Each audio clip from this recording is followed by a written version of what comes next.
Hello, everybody. Welcome back to the DI Feed Rundown. We're very happy y'all joined us today. We have a great episode for you today. So, first thing, we're going to start off with our topic of the week. Today's topic is the Odyssey. So, we're going to go from that to our clip of the week, where we're going to show you a funny little clip, and we hope y'all like it.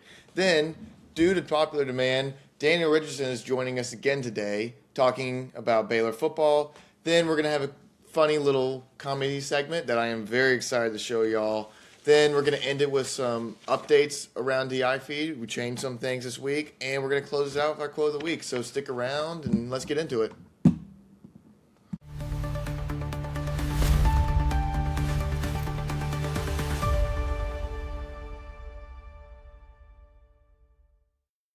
Hello, everybody. Welcome back to the topic of the week. Today's episode's topic is the Odyssey. Now, many of you may have seen Christopher Nolan's new film, The Odyssey. And I have not seen it yet. I've heard great things. But I'm just going to say this. When they announced that they were making this movie, I was kind of mad. Not because of any academic or aspect of that. I don't really care about that. But I had to read The Odyssey in high school. And it would have been so nice if there would have been a nice, good movie to watch just to give a visual. It would have helped me out tremendously. But needless to say, when the Odyssey started getting talked about again, I was kind of curious about the backstory of the Odyssey. How did the Odyssey kind of go from Homer's pen to a book everybody pretends they read in high school? So I found this timeline I would like to read to y'all. So it started as stories told around ancient Greece, and then Homer wrote them down around 700 BC, which that was a long time ago. It's probably around the same time my grandmother was born. And then it kind of got translated for thousands of years until the point that it got featured in universities, high schools, to the point that now everybody has to read it. So there's that. But then I kind of wondered if the Odyssey was actually true. So I did some more research, and we all know it's not true, it's fabricated, but how did the people perceive it over time? And it turns out even the ancient Greeks weren't convinced about the Odyssey. So the poet Pindar accused Homer of embellishing Odysseus' adventures with myths and falsehoods. And then I found another one of a Harvard scholar named Gregory Nagy. Says those stories were understood to be at least partly fictional. So this kind of made me wonder, what fictional stories from today are people going to talk about or study in thousands of years from now? Are kids going to be spark noting Harry Potter in 4200 BC or 4200 AD? It's just curious. They're gonna go yeah, J.K. Rowling. She did this really, really good non-fictional story about this kid who fought off a wizard when he was in high school, and then all that. So there's gonna be that. Then they're probably gonna go to history class and learn. Yeah, maybe The Apprentice was a little more important than people thought back then. That's it for this week's DI Feed topic of the week.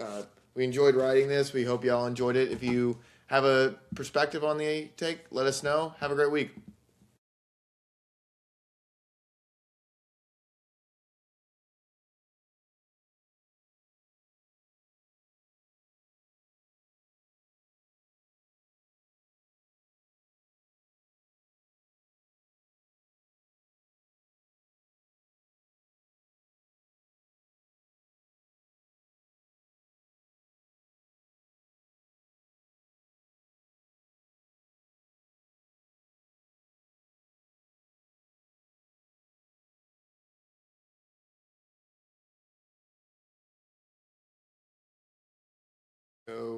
Okay, so that's it for the topic of the week.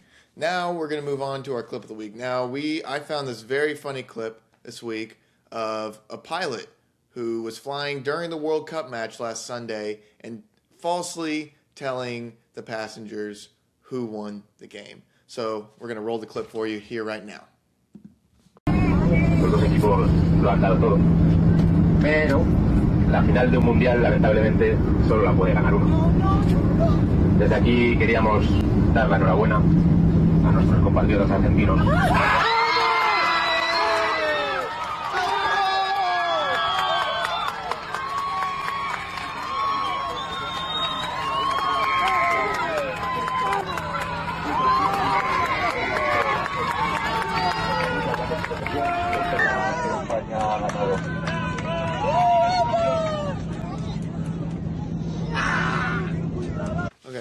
due to popular demand and our just sheer love for the person, we are very excited to have our first repeating guest. Now, I know this is episode 3, and it's probably not good to have a repeating guest, but this person is so amazing we don't really care. So, I would like everybody to welcome back Daniel Richardson.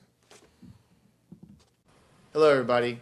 Welcome to our interview for the day. We are very happy to have Daniel Richardson back with us to talk about Baylor football today. Daniel, thank you for being here. Of course, Drew. Ben, I'm excited to be on here again. Thanks for having me back. Yeah, anytime. So, first off, we're always happy to have you on. So, I wanted people to know, people who watching this who don't know Daniel, also biggest Baylor fan, way bigger than I am. I want to ask you, what is probably like your favorite moment as a Baylor fan? Oh man, that's a really tough question. There's so many good ones. I think the 2010s were such a great decade for Baylor football that most of the memories I have that are great are probably from that decade. There's definitely a couple that I could choose. I'd probably have to go with 61-58 though. 2014 Baylor versus TCU. 21-point comeback, first season at McLean. Incredible game. Atmosphere was unbelievable. Bryce Petty brought us back from down 21 to beat TCU, led by Trevon Boykin and Gary Patterson. So that was an unbelievable game. That kind of set us on the trajectory of winning that we kind of carried into the later 2010s and eventually kind of led to the Big 12 championship we won that year. And that was just a huge game, top 10 matchup. Yeah. I'll never forget that game, Drew. And just beating TCU. I mean, TCU's our biggest rival, so it felt pretty good. But that was, unmatched, I think. Yeah, it was a great game. And kind of speaking of which, so Baylor, as we were growing up, great football era. Art Briles, Matt Rule, great. Had some very solid teams there for a couple years. And they've been struggling over the last couple years. So last year they went 5-7. It's not a great year. Lost to some teams that let's just be honest, they should have beaten. There were some losses like Auburn and Arizona State where you kind of understood. But then there were some where, let's just say Houston on a team that they should have beaten. And so I was wondering, what improvements do you think Baylor needs to make next year in order to be competitive in the Big 12? Yeah, there's definitely a couple things that we could have improved on from last year. I think one thing we really did well was offensively throwing the ball. I think we could all realize that with how Sawyer Robertson played and how he fit into Jake Spavital's offensive scheme. He was dominant throwing the ball. I think he was top 10 in passing yards. He was number 2 for a while there for a long time, and he had an incredible receiving core to catch from. He had Josh Cameron, Cole Wilson, Ashton Hawkins, Kobe Prentice, Michael Trigg. I mean, the list goes on. Targets that Sawyer Robertson had, and he really made do with that. And our offense was amazing. But I think our defense really struggled last year, and I think that's the biggest area of improvement we can make, especially the pass rush. Mm-hmm. I think we had some great defensive linemen last year. Awesome guys, but we lost a couple in the portal. I think we lost over 5 in the portal, which is really unfortunate. But we picked up a lot of guys, a couple more. I think 4 defensive linemen from the portal, which is huge.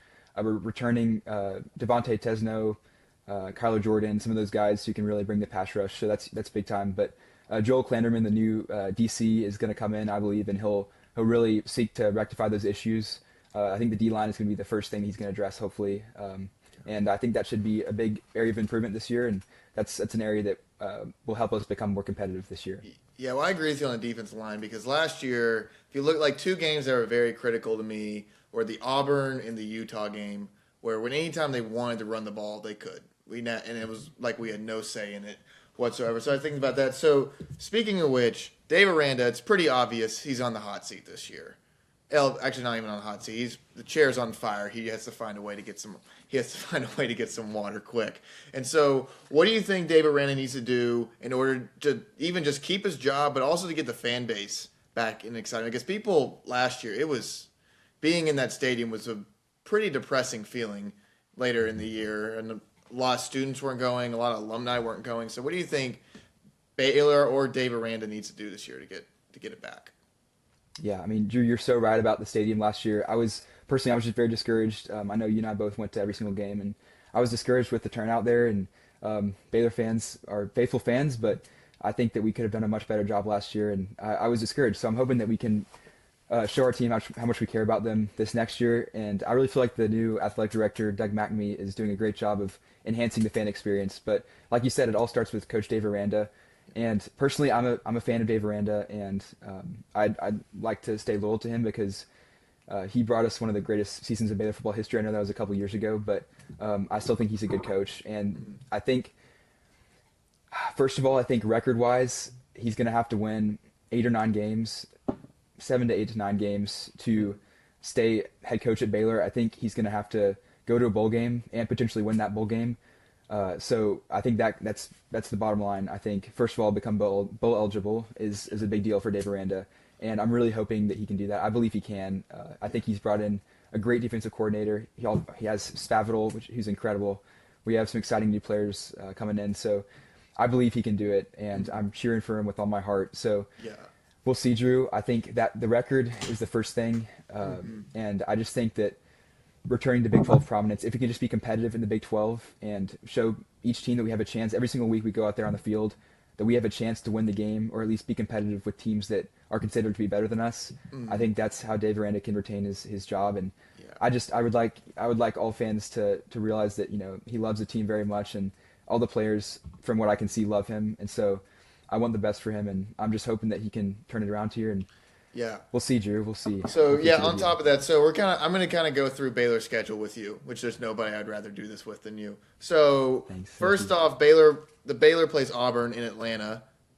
First game. That one's going to be a tough one to figure out. Then we have Prairie View, Louisiana Tech, Colorado, Arizona State, and TCU. Now, to me, the make or break is TCU because he's beaten TCU once in his entire time here, and he's at least should have beaten them 3, maybe 4 times. Is the thing is that now I think we're 6 games back from him in the total ranking. So for me speaking out, and I know you kind of similar opinion, is Baylor has to beat TCU next year. There's no sugarcoating it. That's just like a key to our season next year. It'll be early in the season. But I also kind of wanted to ask you, who do you have winning the Big 12 next year? Oh man, first of all, I really like your point about TCU being such an important game, and you're right. I think I could have included that in the list of things that Dave Aranda should do next year to keep his job. I think beating TCU is definitely on that list, and I really hope that we do because that's a season-defining moment. I think Texas Tech, last year they had such a dominant season. Joey McGuire, great coach, Baylor product really. He's a great recruiter, but then again they had quite a bit of money to work with down there in Lubbock. So I think that even without Brendan Sorsby, they've compiled a really, really incredible team. Even although they lost some good players from last year, David Bailey, Rodriguez, they lost some good players, but they still got some great defensive players coming back, and they definitely got some guys through the portal. So I think Tech it's hard not to think of Tech as one of the favorites for the Big 12 for sure. I think BYU is another one. Oh, yeah, right. Well, good point. BYU for sure. BYU's always been competitive, and BYU and Utah both. I think you're right, Drew. And Arizona State, Kenny Dillingham, he's always got a good team up there. So same with Iowa State. You never know with Iowa State. So I think those teams, I agree, BYU is, up there. And I think Tech might be the favorite coming out from my perspective, even without Sorsby. I agree with you on that. And so another thing we're going to get to. So recently, Baylor and Oregon mutually canceled the upcoming, been the 27 and 28 years, the home and home with each other. Do you think that was the right move for Baylor to do? Because some of the opinions I've heard, kind of the opinion I have, is that Baylor needs to be playing these nationally ranked, or not even nationally ranked, but these nationally recognized teams just to get itself out there more, just so even the brand just stays alive a little bit. So I was wondering what your take on that was. Yeah, well, personally, Drew, I don't know what went on behind the scenes in terms of that transaction, but I was really disappointed to see us cancel that game, that series between Oregon and Baylor. It's fun to see Baylor play opponents like Oregon who are nationally, they have national accolades. They've been good for a long time, and that game was scheduled, I think you might be able to correct me on this, but back during the Art Briles days, and so we've been looking forward to that matchup for quite some time, and so for that to be canceled, kind of, it almost seems like, the faith in our football team and our program is not there for us to be able to match up against an opponent like that. And I think that just kind of shows a lack of faith. I'm not sure if that was the reason why, but Maybe it was money was one of the reasons. I'm not sure, but I wish we hadn't canceled. I'm a little disappointed. Yeah, well, it's like, it could've been fun. my take on that is I kind of said previously, but it's like we need to be playing nationally recognized teams. Like us playing Auburn, like last season at home, that was such a huge deal. Like even though we lost, I was just so happy we got that game during our time there. Mm-hmm. And so, and like, yeah, because I think the problem with the Big 12 now is it's getting into its own bubble in the sense that if it doesn't really branch out, I feel like it's just the bubble is just kind of going to get stuck in itself. And so Yeah, another that's a good point.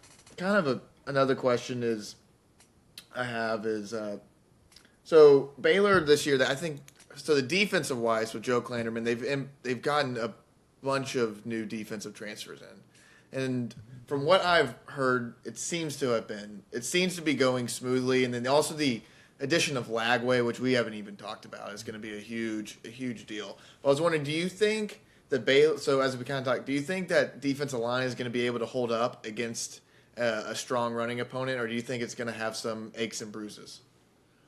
Yeah, that's a huge question for the team this year, and going down the stretch and staying healthy as well is a big deal. If we can stay healthy, I'm hoping that Klanderman can put together a really good defensive front. I think the first game of the season, like you mentioned, Auburn will be a great test against the defensive line. SEC opponent, an opponent that we really struggled with last year a lot, and they're bringing back Bryson Washington to play against us. So I think playing against Bryson Washington, which might be a little painful, but I'm really hoping that we can hold up better than we did last year. Because like you mentioned early on in the show, you mentioned how we basically let them run however much they wanted to last year in the season opener. So I think Auburn will be a big test to see how the D-line's going to hold up. I really feel like, from what I've heard about bringing the players that Klanderman has brought in, I think it seems like he's done a good job. I haven't done too much research into it, but I know of a couple players, Hosea Wheeler being one of them, that are really bringing a lot of excitement to the program this year. And then we have a couple returning players, like I mentioned earlier. So I'm hoping, Drew, that we'll be able to be competitive up there in the trenches and have a pretty solid front. And I think the Auburn game will really be a good test for that early on. Yeah, so I have a question for you. This will be the final question. What do you think the end-of-season record's going to be? Man, that's a question I've thought about quite a while recently. Mm-hmm. I'd love to see us win 9 games, Drew. Yeah. I think if everything goes well, I think if Lagway has a pretty good season, if he just has a productive season, it doesn't have to be a super crazy season, I think we can win 9 games. I think 8 is more realistic. I know this is a lot to think about considering last year, but I'd love to see us win 9 games this next year. And I think it's very possible. We have a tough schedule, especially the last couple games. We have a tough. Yeah, so I'm going to read the last 4 games. So you have Iowa State, which I think they're a sleeper this year. Just with the new coach, I feel like they might have a fire to burn with some people. Then you have BYU on the road and Tech at home for Senior Day, and then you have Houston. Houston's also another team that finished the year beating LSU in the Texas Bowl. So they're going to come into the season with momentum, and so I think 8 or 9 wins is a very realistic. It's a very optimistic goal for us. I agree with you. Yeah, I know, and that's a good point. Those last 4 games, we could lose all 4 of them for that matter, and we could lose to Auburn. So I mean, we could end up in the exact same spot that we were at last year. So that's kind of discouraging to think about. But if we improve to the point that we're hoping we can improve to, I think we can steal a couple of those games. And if we can take care of all the opponents we should take care of, and maybe win a couple close games, and beat some of those tougher teams like BYU and Texas Tech down the stretch, I think we have a very good chance of being in the mix for the Big 12 championship. Although it's going to be a stretch, but I believe the Bears can do it down in Waco. Yeah. So Daniel, prediction: do you think Aranda is our coach by week 8 of this year? I think he is, Drew. Yes, I believe he will be. I think Dave Aranda is going to do what it takes to turn the season around, turn the program around, really. And that's really optimistic, but. Yeah. I really think he is, Drew. I think DJ Lagway is going to be a huge addition. Jake Spavital is going to create an amazing offense around Lagway. Pendergrass is coming back. We got some great receivers, Taz Williams, Lewis Brown IV. I think those are just a couple of names among the many that I think could really contribute this year. And like we already talked about, I believe the defense will really step up this year. So I think Dave Aranda will be back because of his ability to improve the team significantly from last year, and I'm hoping that he will be, Drew. We'll see. Okay. Daniel, thank you again for joining us today. We appreciate your insight and your passion for this, so we hope you have a great week. Well, thank you, Drew. It's awesome to be on the show again. Truly an honor to be with you on the show again. All right. Bye. Thank you. Once again, big thank you to Daniel Richardson for joining us today. So, we're going to kind of move on to our next little comedy segment. But recently, at a liquor store in India, 2 men were attacked by a leopard. We're going to play this clip for you now. Viewer discretion advised. A leopard somehow got into a liquor store in India and attacked the shopkeeper, sending bottles flying. The guy was hurt, but had the wherewithal nonetheless to pull down the shutter as he left, allowing a team from a nearby zoo to take the animal back to the wild.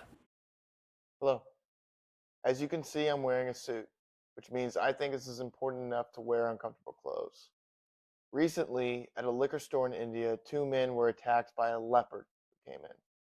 This became a global story, being featured on the New York Post and the CBS Evening News. Now, we here at the iFeed believe everybody deserves a chance to share their side of the story. So that is why we are having Leopard join us today for a short sit-down interview.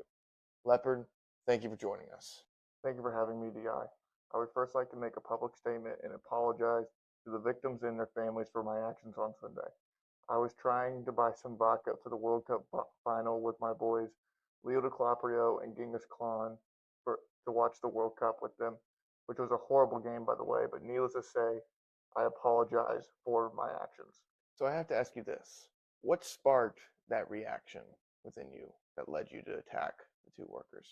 So I went up to the clerk and got drinks for my party with my boys and their leopardesses. But when I went to the checkout, I received some pushback. Now, what did he say to you specifically that led to the attack?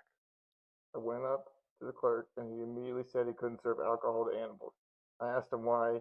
He went on and on about the law, and I said, where in the law does it say you can't serve alcohol to leopards? Then he said, this isn't Zootopia. I can't serve you. Now, you see, I was having a rough day, and it was pressing when some liquor store clerk was stopping me from the one thing getting me through the week. So instead, the next thing I knew, I was behind the counter, and the store clerk left, and I had no way to exit the store until animal control came and got me. Now, how did that make you feel? It was flooring, because going back to the Zoo County Jail is a horrible experience where everything is tight and crammed, and they treat the cows like VIPs. Now, is there any final thing you would like to say to the people watching this? I would just like to say how truly sorry I am for all the damage I've caused, and I'm happy to tell you I've been working on my behavior and therapy. We're going to wrap this episode up with a quick little quote of the week. So this week's episode's quote of the week is from Abraham Lincoln. It says, I am a slow walker, but I never walk back. We love this quote. We hope you all love it too. I just want to once again say thank you to everybody watching who has been watching the clips or following us on all our social media. We really appreciate your support. We're trying to make this show better every week for y'all. We're also trying to experiment new things, trying sketches, trying clips, everything.